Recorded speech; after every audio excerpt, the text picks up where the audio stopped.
Attention, you're listening to The Todd Huff Show, America's home for conservative, not bitter talk and education. Be advised, the content of this program has been documented to prevent and even cure liberalism, and listening may cause you to lean to the right.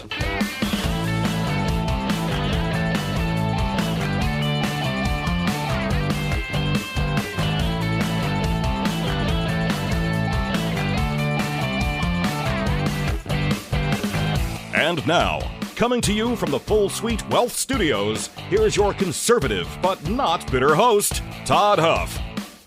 Well, my friends, it appears that if you listen to the administration, if you listen to news reports, that it's possible that this war with Iran may be reaching a conclusion. Trump says Vance, Vice President Vance, and Secretary of State Marco Rubio are in talks with Iran to end the war. I saw earlier yesterday that Trump said that there was significant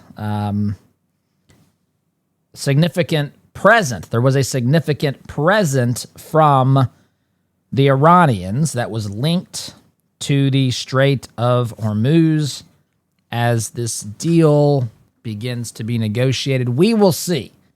I am skeptical in one sense because I understand how the nature of conflicts are. I understand, the posturing, the messaging.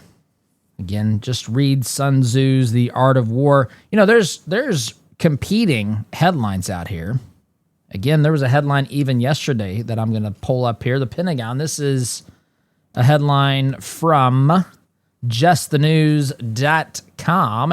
DOD officials considering deploying airborne troops to Iran war, according to a report. So, again, who knows where this is going to end up? I just want to talk about this. I just want to stay on top of what's happening in the news. You know that we've been doing a series here that's designed to give people a framework upon which we can discuss and understand politics and build a political framework. And this is what it means to be a conservative, someone who thinks and someone who tries to take positions not just that feel a certain way. We want to take a position that actually makes the most sense. So we're going to put that on hold for today as we talk about these things, my friends. So that's what we're doing. If you want to get all the full story, if you want to get the links, if you want to have access to additional things that we talk about that I can't get to on this program, join the Inner Circle. It is free, my friends. All you got to do is text the word truth to 317-785-1030, 317-785-1030, and you can become a member of the Inner Circle, absolutely free, and we can communicate through those channels as well, my friends. So that's what we're doing here today. Thank you for joining us, as I've got a guest here in the studio. I don't know. One of my daughters is looking at me with some question look on her face. Anyway, so let's begin, my friends.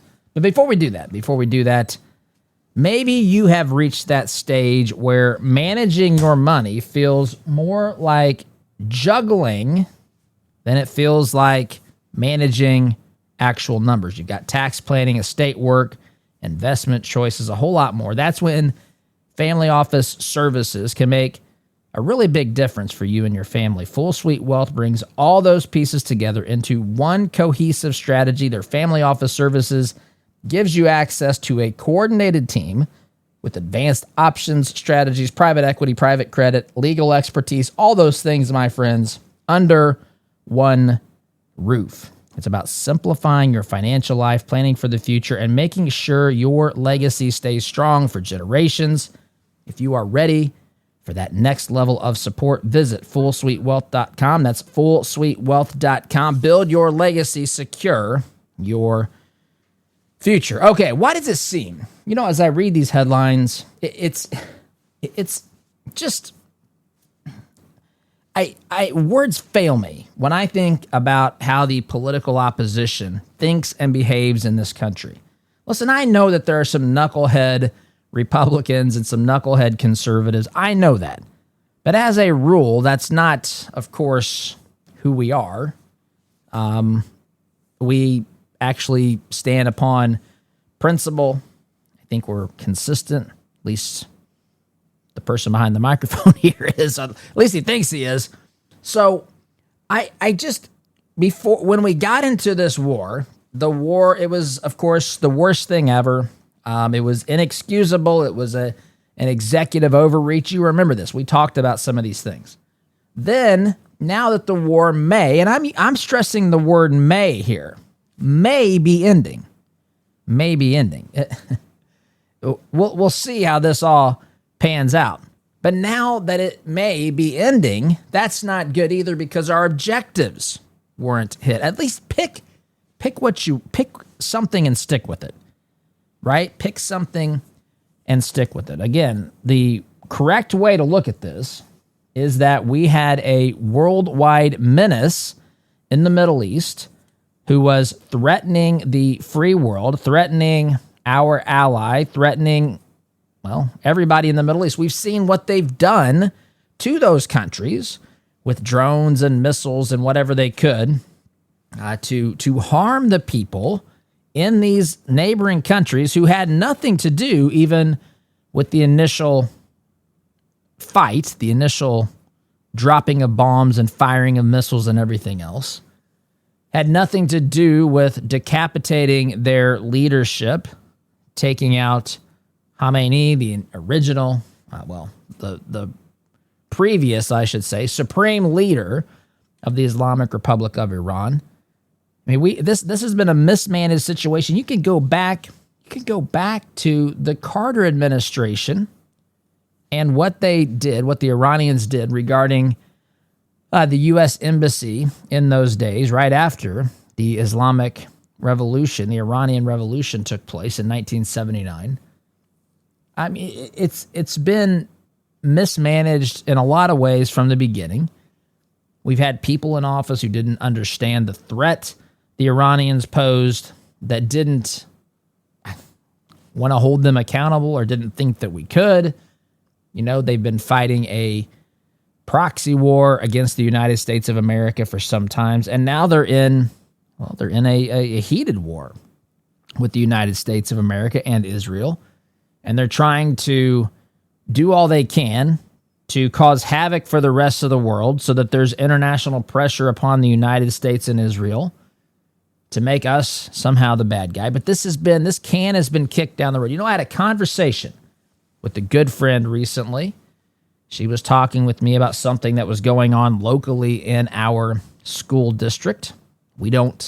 Our kids are not enrolled in public school. We homeschool, as I think I've shared with you. Well, I know I've shared with you, but you may or may not have heard me say that. We've got 3 kiddos. We've got a 16, 14, and 12-year-old. That's who's in the Huff household here, but they've all been homeschooled since day one. I actually love it. My wife does, let me be fair, 99 point something % of the work. Occasionally, in fact, one of these days was yesterday, I had to help help someone with, actually 2 of our kiddos with, I think both of them, we were doing math for both of them. So there's occasions where that is the case, and I don't mind doing it. It's just that my day doesn't really permit that to happen. But anyway, she was talking with me about some things happening in our local school, and I said, listen, there's a problem with government of all levels, by the way. Problem with government that, how do I explain? I use the NBA analogy with her, which I think I've used on here before. You know, the NBA was close to, really being in trouble of fighting for survival in the late 70s and early 1980s. And there were 2 players who came along who changed the trajectory of the NBA, and they turned the NBA around. And those 2 players, the first 2, there's others that have been since then, but the 2 that turned it around were named Irvin Magic Johnson and Larry Bird. And this was a rivalry between Larry Bird from French Lick here in Indiana. He went to Indiana State. He went to IU for a bit and didn't stick around, ended up going to Indiana State, was dominant there. He and Magic ended up playing for the national championship. Magic Johnson went to Michigan State. They played for the national championship in 1979, and they had a rivalry from that moment in time that went into the NBA. I think Larry, if I'm not mistaken, won the Rookie of the Year, I think, but the Lakers and the Celtics played each other constantly. That's Magic played for the Celtics, or excuse me, the Lakers. Bird played for the Celtics. This was basketball at its finest. I mean, it really was. It was entertaining. There were a lot of things that made these two players, just personalities that were so different in many ways. But skill and competition that just drew attention. And then, of course, along came a guy named Michael Jordan, who was drafted in 1984. We had others like Patrick Ewing, Hakeem Olajuwon, other great players of the 80s and 90s who turned this around. And I only mention this, I do like to talk about sports. I won't lie about that. But not just to talk about sports, but to say the same thing. You had the guys that worked to build this thing. Then it became a pretty big sensation. In fact, if you go back to the 1992 NBA or the Olympic Dream Team, right? This took basketball, the American brand of basketball, to the international stage. In fact, a lot of the players that we have today in the NBA, there's a ton of players who are foreign born. I mean, in fact, the best players in the NBA right now are almost all the top five. I would say the top five players are arguably foreign-born players. Luka Doncic, Nikola Jokic, Shai Gilgeous-Alexander, Giannis Antetokounmpo. Who am I forgetting? Oh, Victor Wembanyama. Wembanyama is from France. Jokic is from Serbia. Luka is from, I want to say Slovenia. That may not be right. Shai is from Canada. And who am I forgetting? Giannis is from Greece. And so you have what happened to the NBA. You had those players, Magic and Bird, along with Michael Jordan and others, John Stockton, Karl Malone, on the 92, Charles Barkley, and 92 NBA Dream Team. And we slaughtered everybody on the in the Olympic Games. In fact, other players were asking our players for autographs and pictures before, during, after the games. I mean, it was they were treated like celebrities over there. No one expected to even compete with these guys, and no one really did. And so that moved the game internationally, and now, of course, there's been a lot of players from other countries. I'm reminded of Yao Ming, who came from China. Yao Ming really helped the game grow in China. Kobe Bryant was an NBA player who was very popular in China. And you have lots of players who are from the Indiana Pacers. Have Pascal Siakam, who's from Senegal, I believe. They have Andrew Nembhard, who's from Canada. There's lots of players who have played from Australia. Forgetting others, I'm sure as well. But the point here is that you had those two guys, Magic and Bird, grew the NBA. They had the Dream Team with those two guys, along with Jordan and some other superstars. It made this an international sensation. And now if you sit on the bench and you don't ever play, the amount of money you get paid just to be on an NBA roster is astronomical. And I'll tell you something else, and this is where you'll hear Unc behind the microphone today, who will say, a lot of these players today, if they would have played, first of all, Larry Bird plays today, Magic Johnson, Michael Jordan, John Stockton, those guys don't take games off for load management. See, they were too busy building something. They were too busy competing night in and night out. And listen, part of this, I think, is inevitable. You got the attorneys coming in. You've got the specialists, the people who built it, moved on. And now you've got people who have come along, and this is the analogy I'm making here to our government, whether it's local, federal, whatever, just the founders. The founders were like the Dream Team of 1992, where they made America what they were. They were like Magic and Bird, so to speak. And now we've had so many blessings because of what they did, because they signed that parchment, my friends, that said we mutually pledge to one another our lives, our fortunes, and our sacred honor. And they meant it. Some of them lost virtually everything, my friends. They put it all on the line to, well, for liberty's sake. Now you can't get someone to show up at a public meeting because they've got to, I don't know, watch an episode of The Voice or something. It's wild to me how far we've come. And I only use this illustration to say, just as the NBA, in my opinion, in a lot of ways has peaked and is actually, I mean, there's some younger players, who knows, we'll see what happens with them, especially with Wembanyama and some players like that. But it's not what it was, because all the attention and all the competition that came from the mindset and the attitude of two players and a league that needed it to work, who had to make this work, it's different now. Now it's an entitlement. Now it's give me my money. Now it's, don't even come asking me to play if you can't pay me $500,000 a game. That's what it's become today. And again, I don't want to harp too much, but it's because the guys at the beginning had invested, had built it.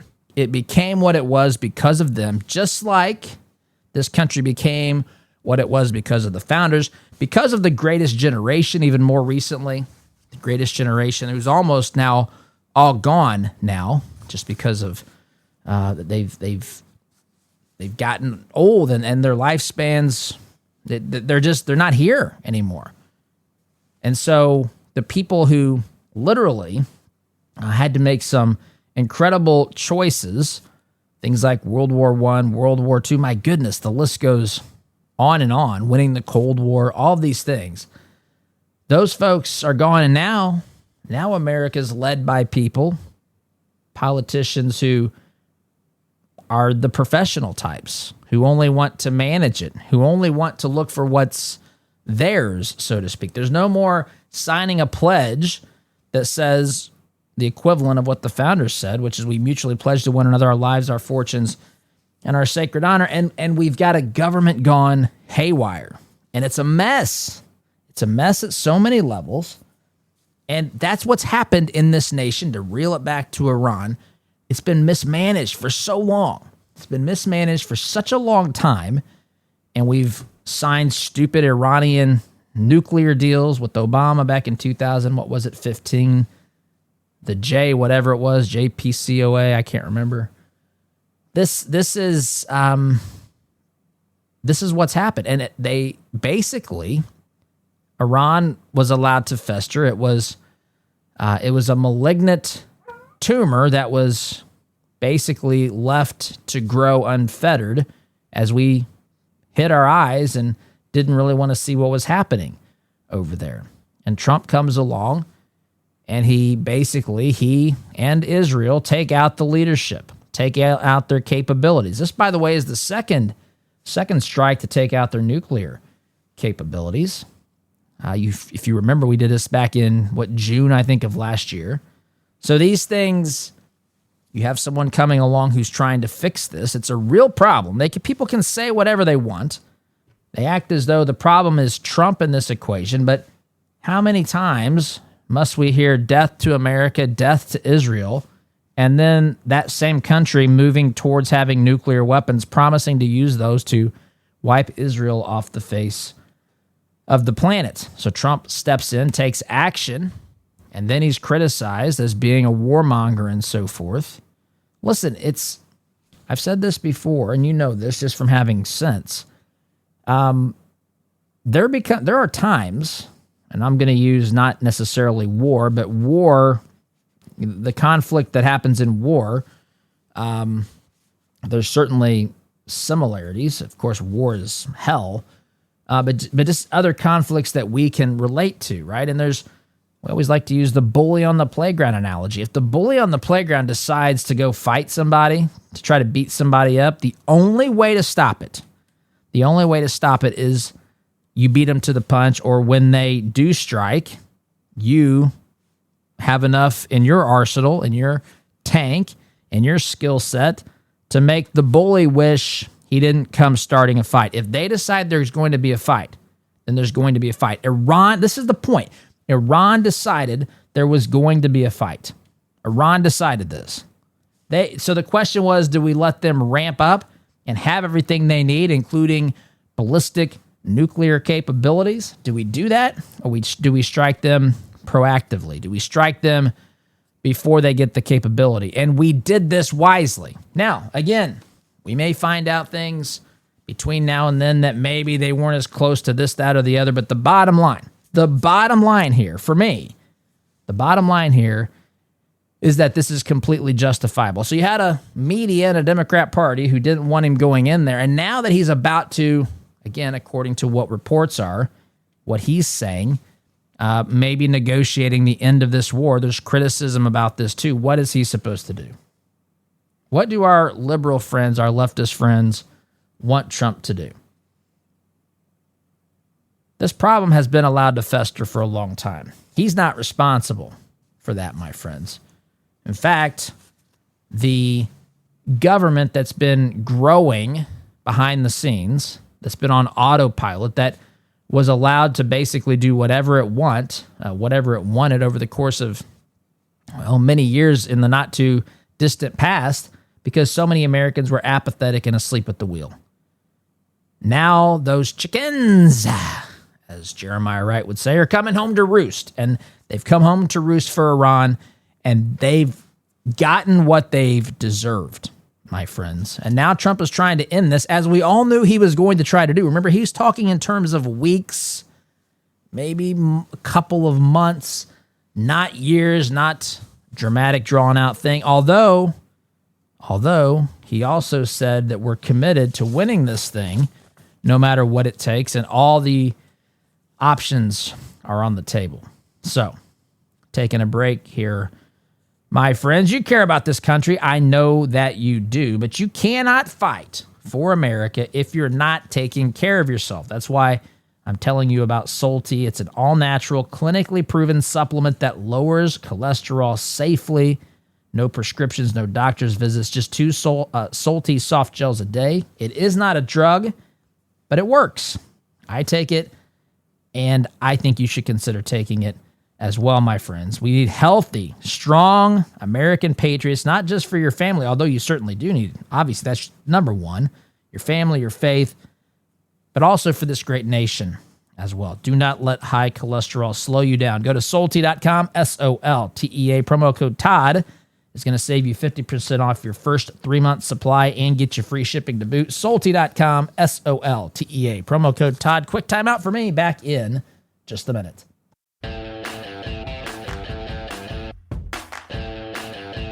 Welcome back, my friends. So we've been talking here about the potential end of the Iran war, and people, of course, are not happy with this. They're not happy that it started, but they are upset with the wrong people. They're upset with the president. They're not upset with the Ayatollah. By the way, I got to tell you, I saw, as I was doing my show prep here, I saw some research, or excuse me, I stumbled upon a clip from Jesse Waters' show. I don't watch, so this is not meant to be an insult. I don't know who the guy is, but there was a guy that Jesse Waters has sending out into the field, doing man on the street interviews. And this is how Jesse Waters started, when he was with, at least from what I remember, when he was on Bill O'Reilly, and he was kind of the man on the street. And he used to go and ask people questions and all that. There was one of these episodes, a guy goes to spring break in Fort Lauderdale. I think it was Fort Lauderdale Beach. By the way, Fort Lauderdale, one of the best, most beautiful places, I think, weather-wise, in Florida. But there's, he's out there interviewing college students on spring break. He asked them things like, what's the most pressing issue facing the United States? Some little skull full of mush here in a bikini says, what bikini I'm going to wear next? That's the biggest issue today. Another one says, getting a tan on the beach. That's the most important thing in my life right now. These people vote, by the way, my friends. They asked a guy a question. What's the most pressing issue? He said, ICE, not personally, I'm legal. That's what he said. Boy, just the things that people say. Oh, one girl said, we're going to war with Iraq. That's been crazy. This guy's name is Johnny Belisario, I believe. And he made a comment to one of these folks about the Ayatollah being killed. And somebody responded, I think a guy responded, who the blank is Ayatollah? I've never heard that word before. Oh, goodness gracious. So this is what, listen, when you think about some of the things we've talked about in recent days to give a framework for politics, that's why. I mean, we've got a bunch of, dare I say, these are America's best and brightest, right? We're told that the purpose of the American education system is to give kids diplomas so that they can go out into college, and then I guess have spring breaks. This is the product. This is the product of America's universities, my friends. Their priorities are getting a tan on the beach, deciding what bikini to wear next. One of these guys has no idea what Ayatollah is. Never heard that word before, he says. One girl, when asked how she would handle the conflict with Iran, she said she would flirt with them. Oh my gosh, I got to tell you, the level of stupidity. And they're proud. They're proud of it. In fact, a lot of them said that they were drunk or had been drinking or whatever. Who knows what else that they were doing. By the way, if your kids go to college, there are some things that college is good for. There's been a whole lot of waste on college throughout the years, my friends. Not to mention a whole lot of behavior that people have regretted for a large portion of their lives that they partook in the college years. But anyway, think whatever you will about that. But as I was preparing, I thought about playing the clip. I've got it here, but I'm not going to play it. I just wanted to tell you that as we're talking about Iran, one of these Biden supporters on the beach said, who the blank is Ayatollah. I've never heard that word before. And it's part of the reason why people are against. Look, I'm not for war.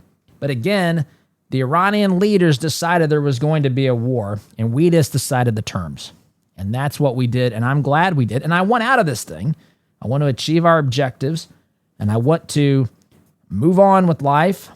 I want to make sure that they are not a threat in the foreseeable future, because who knows who's going to come after Trump into the White House. There's no guarantee it will be a Republican. There's no guarantee it will be someone with the brain. In fact, history teaches us that there's a lot of people who can win election and re-election who have no interest, desire, capability whatsoever to deal with real threats out there on the world stage. By the way, on the world stage and in America's backyard, when they've left the borders wide open for people to transport terrorism in some cases in, gang behavior, drugs, human trafficking, you name it.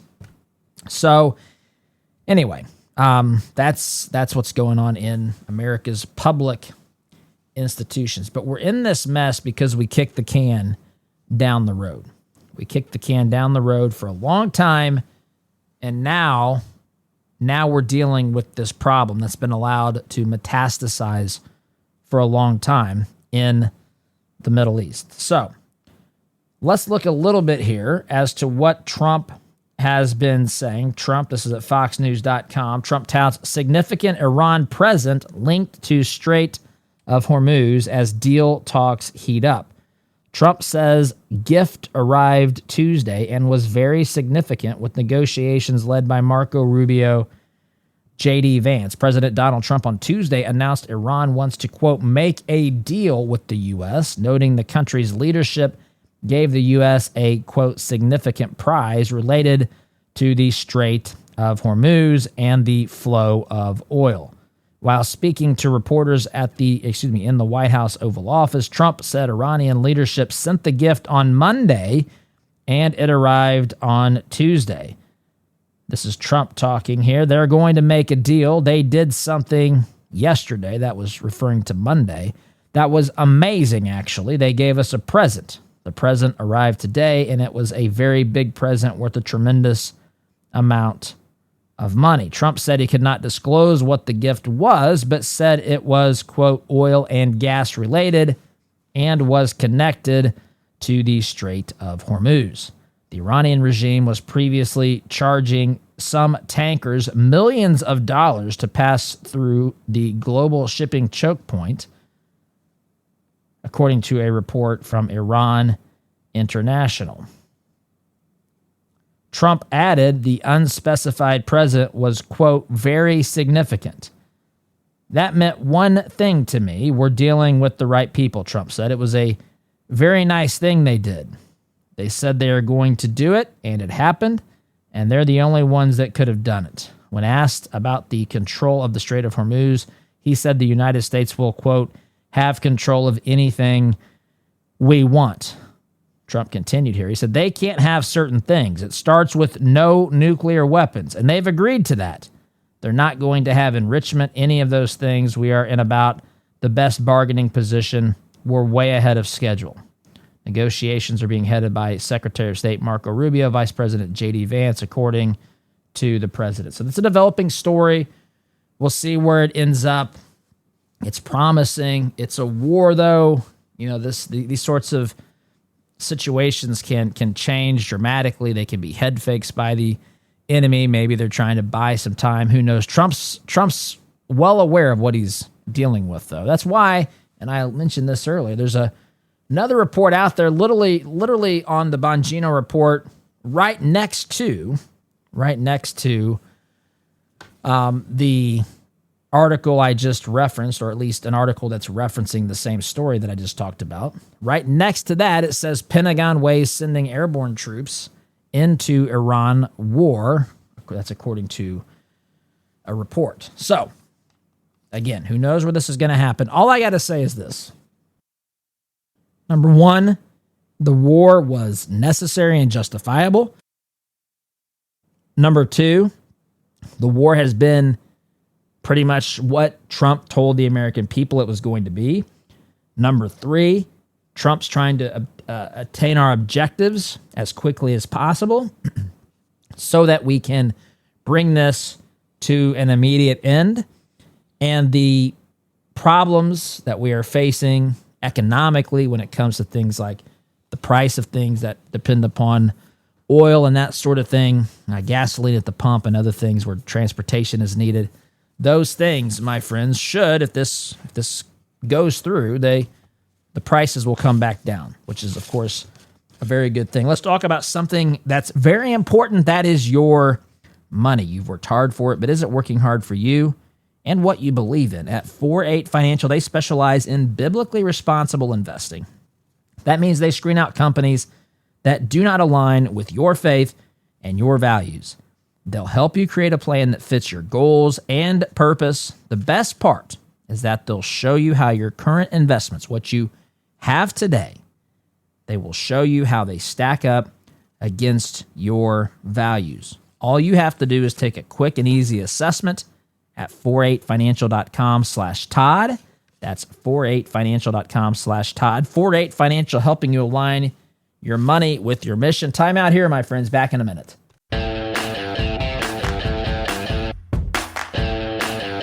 Welcome back, my friends.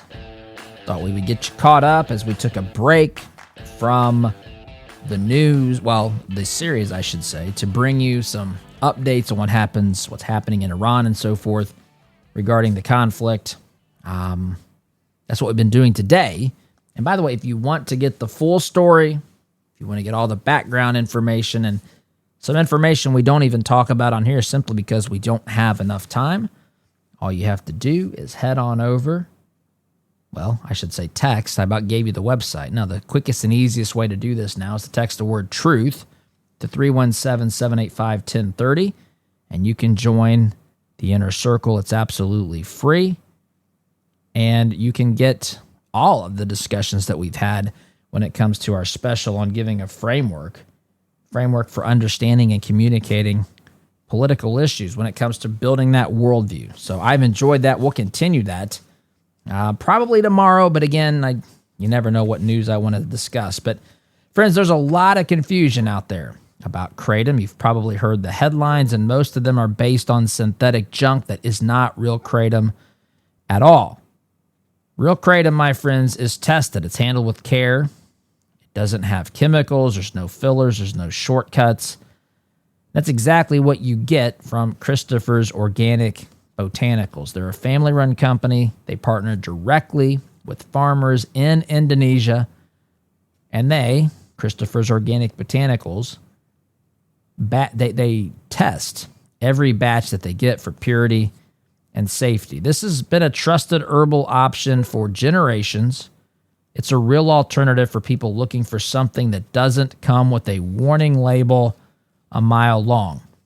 Do your research, and if after doing that research you've decided that you want to try kratom, start with the Kratom Starter Pack. Use coupon code ToddHuff. You'll get 10% off your first order. Visit Christopher'sOrganicBotanicals.com. Again, that's Christopher'sOrganicBotanicals.com. Truth, tradition, transparency. I want to reference something else here today, my friends. In the closing segment here. This is at thenationalpulse.com. William Upton writing. Now, this is interesting just to think about here. We're, of course, in an election year, midterm election. Headline here, 66% of independents. Now, think about that for a moment. 66% of independent voters say the Trump administration is not focused enough on domestic issues. This is really interesting to me. If you read the article here, it's got it's got some information about the poll. But it talks about how these independent voters, who of course are, as the article says, one of the, if not the most critical voting bloc in U.S. elections, say the Trump administration is focused too little on domestic matters. So a lot of people, and we've been talking here, of course, about Iran, of course, the world stage and so forth, and that's important. But some people say the Trump administration is focused too much on this. And it's interesting to me that it's independents because, we're told that independents are kind of moderates, but it's interesting to me that the independents want Trump focusing more on these domestic issues. These are things that I didn't think. Well, if you listen to the media, they don't want you to think that these things are popular. But here we have independents that seem to want Trump to do more on these things. Now, let's be clear on a couple of things. Number one, the major problem we have in Washington, D.C. is, well, of course, there's too many Democrats in both the House and the Senate, and there's too many wimpy Republicans in particular the Senate, but there's wimpy Republicans in the House as well. So this is the first problem. The first problem is not Trump. I'm not saying Trump is perfect. I have to tell you, I agree with the vast majority of what he does. It's refreshing to me to have, so I know this is the opposite of perspective or take that many on the left have. They think Trump is just this, everything that's wrong with politics. I actually think it's refreshing, even if I don't agree with him, to see a politician who actually does what I think he truly believes in. This guy has nothing to gain from this, right? He's a billionaire. He doesn't need to prove anything.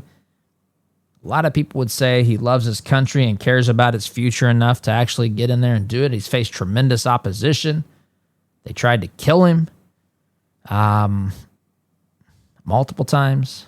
In fact, if you count the Iranian attempt, there's been lots of attempts on President Trump's life. I've told my wife, I've mentioned to you, whatever your position on Trump, just take it in for the final. He's got a little under 3 years left. Just take it all in, because this is it. There's not going to be another politician. I would be shocked if there was. There's not going to be another politician like this in our lifetime. But the independents think, hey, this guy needs to be doing more on domestic matters. I would like to see the needle move on a lot of those things as well. I do think we made a lot of great progress, especially when it comes to, of course, securing the border. That was remarkable what he did in the first couple of months of his second term. Of course, deportations. The Senate needs to, actually play for real and actually try to pass the SAVE Act. But again, most of the problems fall to Congress. But I've got to go. Hope you have a great day, my friends. SDG.